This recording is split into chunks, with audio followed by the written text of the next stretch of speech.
morning sun had just begun to rise over the small town where Marcus lived.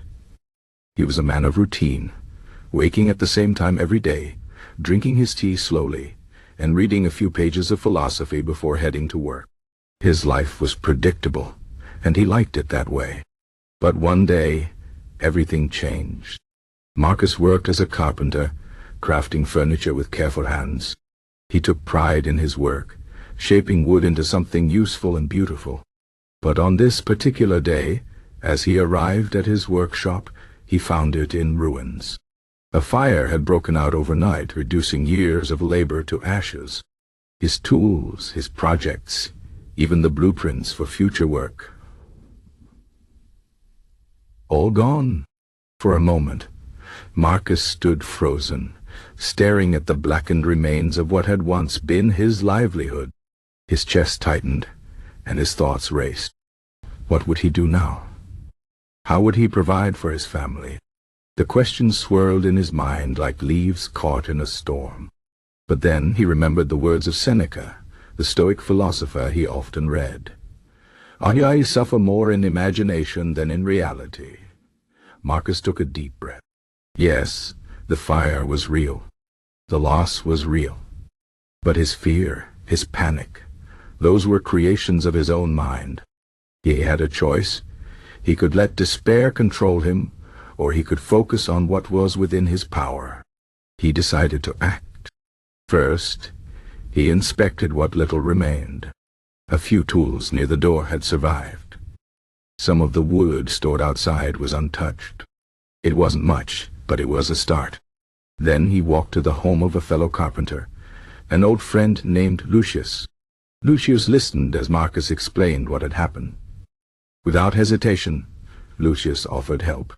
"You can use my workshop until you rebuild," he said. "And if you need extra hands, mine are yours." Marcus felt gratitude swell in his chest. The disaster had not erased his ability to connect with others. Over the next weeks, Marcus worked tirelessly.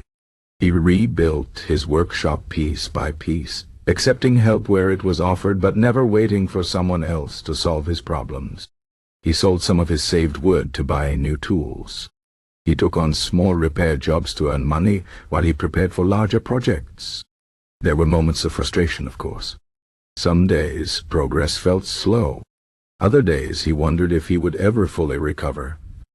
But each time doubt crept in, Marcus reminded himself of another Stoic teaching. Why obstacle is the way. The fire was not just a disaster, it was a test. It forced him to adapt, to grow, to prove his resilience. Months passed. The new workshop was smaller than the old one, but it was sturdy. Marcus had even added improvements, better storage, a stronger lock. He had learned from the past without being trapped by it. And when customers returned, they found his work unchanged in quality. If anything, his craftsmanship had deepened, shaped by hardship. One evening, as Marcus sat outside his restored workshop, he reflected on the journey. The fire had been unexpected, painful, but it had also revealed strengths he didn't know he had. He had faced fear, accepted help, and rebuilt his life step by step. None of it had been easy, but none of it had been impossible. This is the Stoic way. Life will throw unexpected events at us, loss, failure, even disaster. We cannot control these things, but we can control how we respond. We can choose to focus on what remains, not just what was lost. We can seek solutions instead of drowning in problems. And most importantly, we can remember that within every challenge lies an opportunity to grow.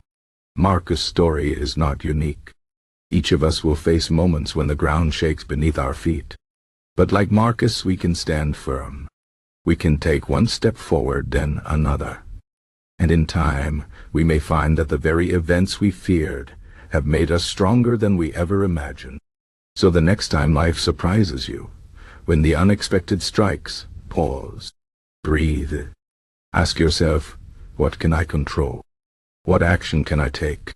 And remember, you are not alone. The wisdom of the Stoics, the support of others, and your own resilience will guide you. The path may not be easy, but it will be yours to walk. And that is enough. This is how we handle unexpected life, events like a Stoic.